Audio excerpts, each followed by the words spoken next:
And once I discovered acting, I left everything. Uh, I was about to graduate from School of Architecture. I studied civil engineering management, and I had an internship. But once I, uh, So you're engineer, you're kind going of, engineering. I'm sorry. Yeah, You're okay, I'm going to stop you really quickly. Can you please start again? You said you were you were yeah, in civil. I can, sure. So yeah, I mean, I became an actor because I was looking for something that I had a passion for. I had no idea what I wanted to do after I graduated um, from college with a bachelor's in civil engineering management. Um, but a friend of mine invited me to see a play, and I saw the first play, real play uh, in my life, and I just thought it was so mystical, actors on the stage and doing their thing, doing their magic. So it stayed with me, and eventually I decided to go back to college, major in acting, and I stayed in college for 3 more years. Then I went to New York, and then on to Los Angeles, did the whole actor thing, missing meals and waiting tables and doing menial jobs and while doing theater for free.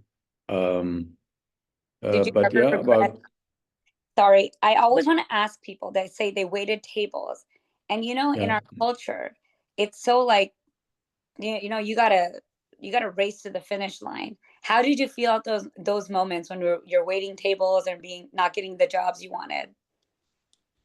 I mean, being an artist is a constant struggle. I knew that. Okay. And I was acutely aware of the fact that while some of my friends were buying homes and settling down, getting married, and here I was, in my, like a 30-year-old waiter. Uh, and of course, I wouldn't say it was easy to deal with. It wasn't, but I just, stuck to my guns. And I said, I don't care what happens. If I end up, being a waiter when I'm 65 or 70 or something, they'll be fine because that's the choice I made. Yeah. But luckily, things, worked out for me, and um, I started to make a living, back in the mid 90s. I quit my daytime job and part-time waiter job. And since then, I haven't done anything else. So I'm just like a lazy bum, and I work when an acting job comes, and otherwise I'm just, I don't know, reading No, and that's good. hiking and writing and all that. Yeah, fun stuff. Yeah, And very grateful. you live in Los Angeles, right? Yes, I do. So sorry, my cat is so annoying. Um, I have to pick it up. Sorry, everybody, because this is such a good. Rafi, please take him. Rafi is my son, and I don't have an assistant, right, Iqbal? My son is my No, assistant. I'm like, grab this, plug this in. I want you to just quickly say hello to my son. He's watched Glee. He knows sure. exactly who you are. Rafi, come in for a second. Put him down. Put down Loki. Hello. Hi, Rafi. How are you? Good. How are you? I'm doing great. Thank you very much. So while you were doing all this, and like you said, you stopped doing the waiter jobs and whatnot. How did you end up in Glee? How did that happen? There's no mystery or, secret trick to it. As an actor, I was going to auditions, Hmm. and that's what actors do, unless you're like Tom Cruise or something. If you're like a middle class actor, then you go to a lot of auditions and meetings, and most of the time, you never get the job. And this was just one of the auditions, basically, and it was one of those that I actually got. As simple as that, nothing to it. I mean, I did do an episode of Nip Tuck for Ryan Murphy and Brad Falchuk. Oh, nice. Okay. And they were So I did an episode, and they liked what I did, and they wanted to We were meet all me, very and enamored by you. yeah. Whenever it was like your scene, it was always something funny. It was always something ridiculous. It was always something like Yeah, I scolding know. them, Yeah. teaching them, It- and then roles were reversed at one point in Glee, and you were like the janitor, and Susan right, Oliver was right. the Yeah. They played with a bunch of different ideas, and yeah, it was all fun. Yeah, I had a great time. I'm so and grateful for that show. no, we are so grateful to you because I think you paved the road for South Asians. You made it known, like, look, it doesn't matter what age, what anything, it is possible to be a main lead. You basically, in my eyes, you were like a lead actor because you were one of the main actors there. Right. Yeah. I mean, yeah. Because you Uh, were in almost every single episode. You were in every season. You were along with the cast always, and it just gave a lot of people a lot of hope, I feel. And I want to thank yeah. you for that because I wanted to be an actress, and back then it was just not even feasible. It was like Yeah. something that it was really unheard of, and families really, really looked down upon it. So I wanted to know, like, um, how did you shut the white noise out? It's but I guess I wanted to do it so badly. There was this need. And Yeah. I always tell, younger actors, because they ask me for my advice. I said, if you have the need to do it, like if you feel that if you don't do it, something will happen to you, you'll die or something, If the need is so strong and powerful, then, you will find a way. Because everything else, you people learn and grow, and you keep working on your skill as an actor, and you become better with age and practice and every project. Uh, but that all is, I think, the easy part but when you're a struggling actor, when you're not working as much or not working at all, um, then it really is the need, that Hmm. keeps you on the road, and and your love for it, basically passion and love for it. If you have that, then you don't really need any advice. You'll find your way, and you'll find, the basic, like how to find an agent, how to do this, how to audition, how to, that's something that I think anyone can learn. And you've worked alongside one of the most famous people in the world now. You guys all kind of came up together, and I want to tell our viewers that this is Baba from Delhi Boys. And even though he's only in, I think, one or two episodes explaining stuff about it's based off of a Pakistani crime family, Yeah. but it all goes back to Baba at the end. Okay, Right. so Yeah. this is Baba right here in front of me. And he's Right. also been in Never Have I Ever, a few episodes there, right? If I'm correct. Right. And you've done a lot of theater, you said. I mean, I used to. I haven't done theater in ages, since 1992. But I used to do theater, and Did I you ever did. I don't think know. Yeah. did you ever think to go back to Pakistan and do like a drama series? No, Why is that? because I don't know the industry. Came here. I was pretty young, as a college freshman, um, and then I got used to, uh, not just living here, but the industry that I work in. Yeah. I know it, how it works.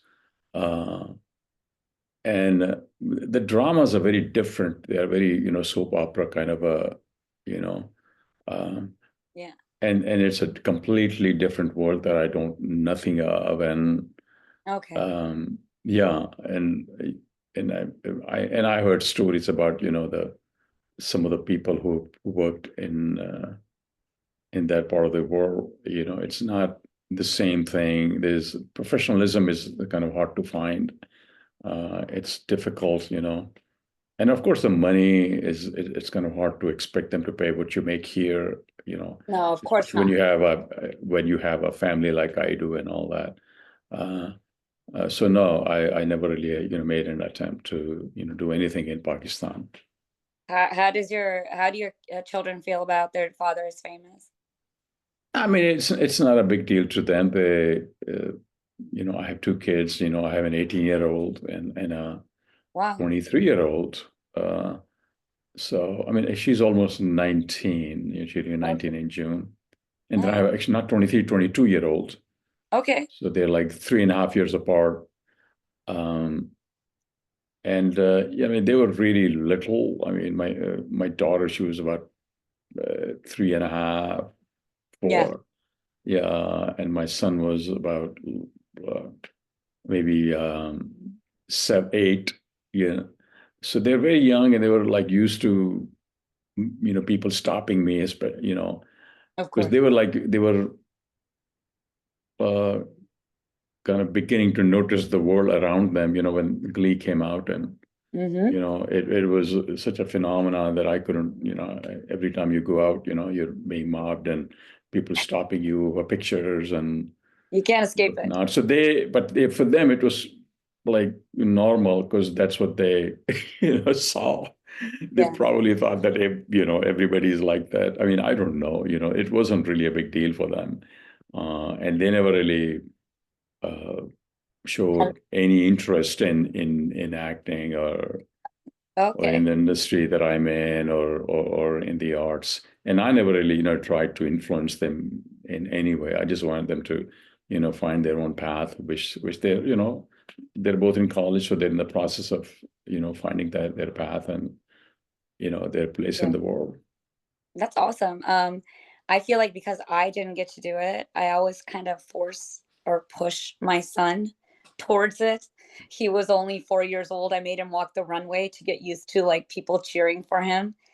And I'm always like every summer, like, let's go to LA and let's have you audition for something. And he thinks I'm like crazy, but Yeah.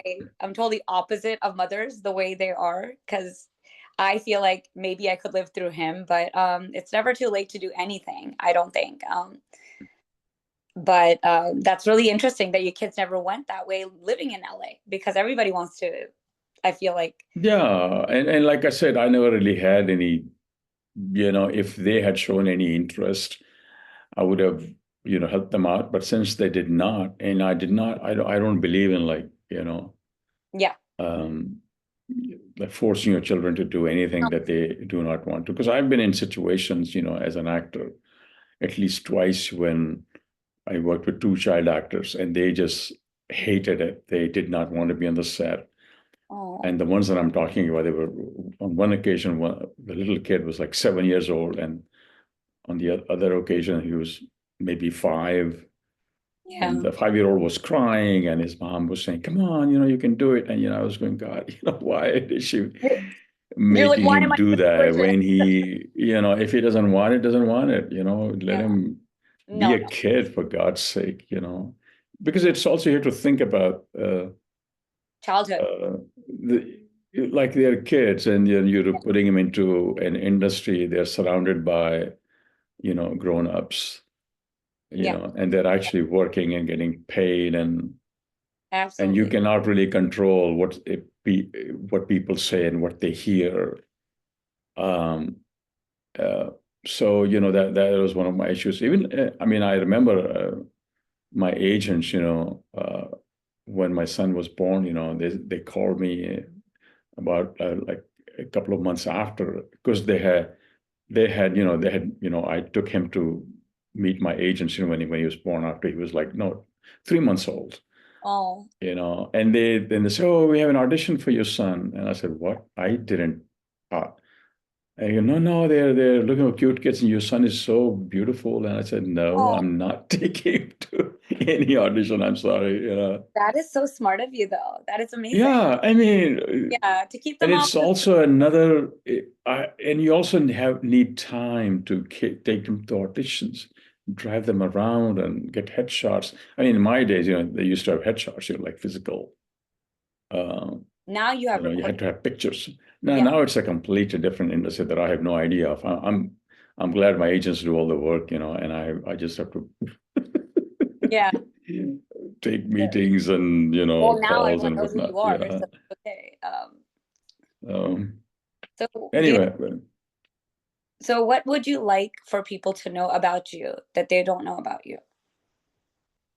Are you goofy and silly all the time, or are you more I am goofy. I'm a goofball. I'm, what you saw in Glee. I mean, I hate to admit, love but it? there was so much of me in that guy who is kind of, behind times and in a way isn't really, you know, educated in the areas of, culture and what the what the I love it because it comes colloquial, with like, the terms that teenagers use and the music they listen to. I mean, so I never thought I would be like that, but especially after you have kids and then you hit your middle age and uh, then you realize, oh man, you're becoming an older person, who's kind of, doesn't really know much about, the yeah, world. what's And happening? I'm okay with it, So I mean, sometimes I embarrass my kids, by saying the wrong things and, and that still happens. But, it's fun, No, I know. Joe, yeah. So you're a comedian inside and out. So that's fantastic. I think that gets you by. Like you were just happy inside. So you've had zero regrets about waiting for the right moment. I do believe in the right moment. And I think God brought it to you at such a perfect time because Glee is not just a show. It became like a way of life for a lot of people. Yeah, A lot yeah. of It's impossible to like underestimate the impact it had on society, on uh, I know, and I think gay they have like rights and transgender issues, and it brought all these issues, everything out. into We the can talk about everything. mainstream, and this was, mind you, about 15 years ago, when the 16 years ago when the show came out, Yes. uh, and it wasn't like this. So it did a great deal, for that, and really broke, new grounds. Um, and I'm so glad, I was part of it, No, truly. thing.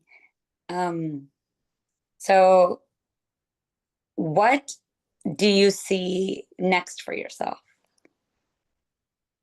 I, What is a life with I Iqbal? mean, it's like next for an act, it's like the next, exciting gig, like Delhi Boys or Hmm. Glee or something like, something challenging, something like Delhi Boys was, in terms of experience and satisfaction, and um, it was, I had the most fun doing that show. Uh, I and feel like simply because because, you express. when I started out, there was nothing like Delhi Boys. There was nothing. There was no show with all, a bunch of brown people and telling their stories, and a good story, making it very universal and palatable. It wasn't the case. So for me, it's been since I was in the trenches and struggling, and because there wasn't really much available at that time when I started, 30 some years ago. So for me, it was very emotional to actually arrive at that point where, you're working with all these, Pakistanis, Indians, South Asian actors, Yes. and being directed by, you know, other South Asians and people of color. I mean, we have all kind,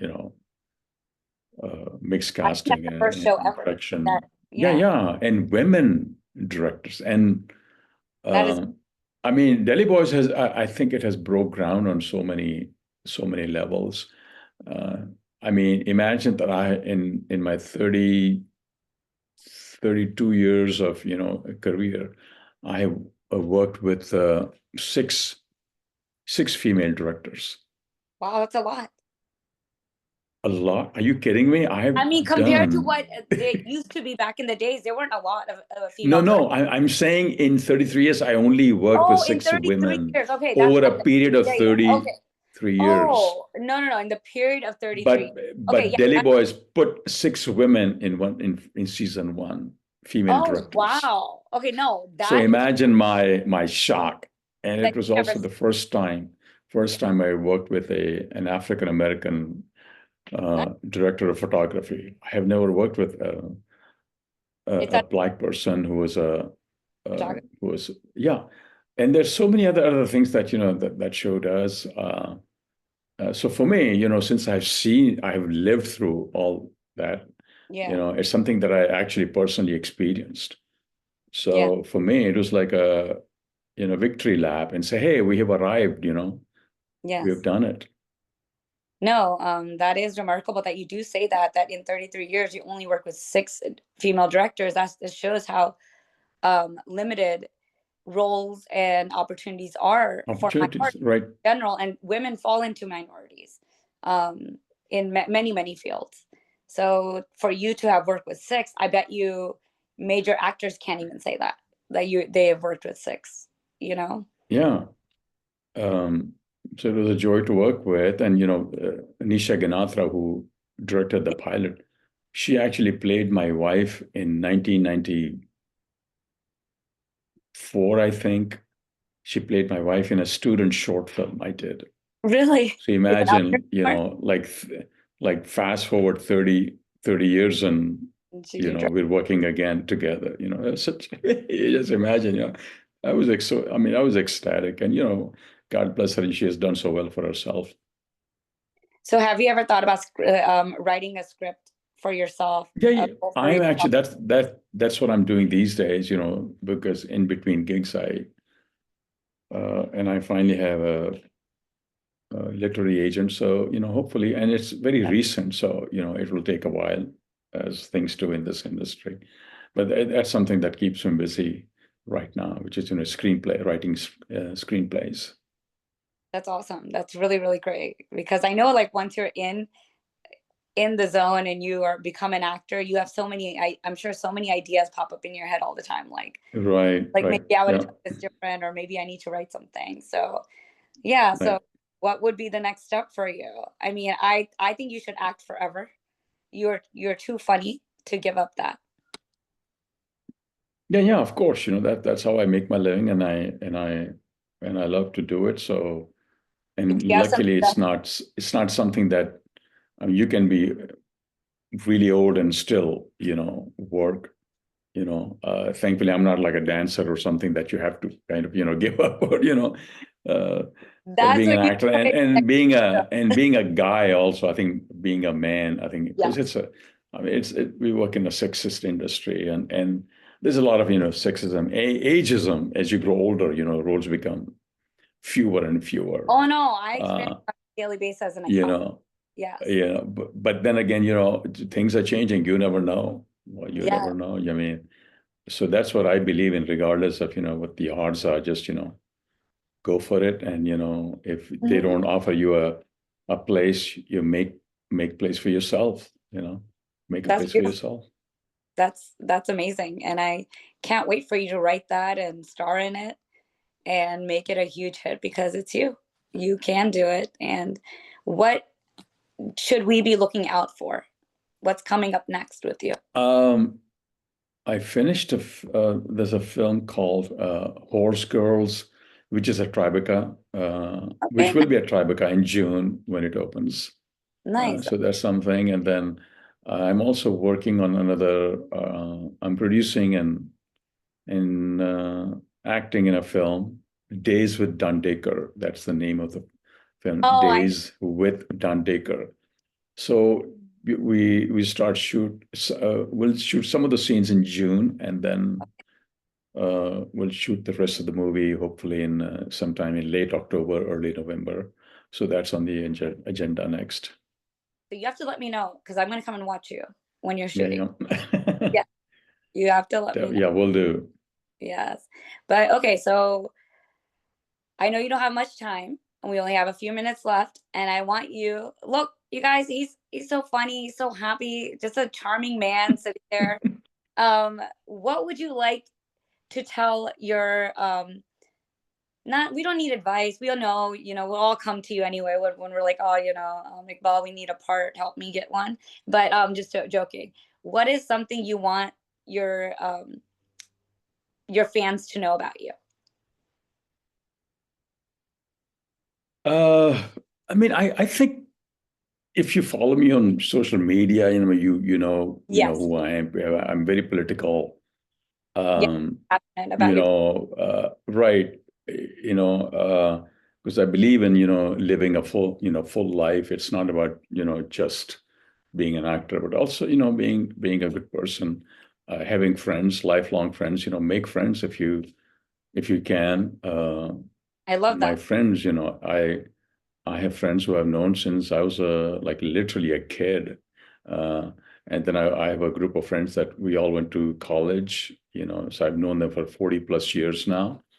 I went to college in the 80s, so, and we Wow. still keep in touch, have a meeting a Zoom meeting every once a month.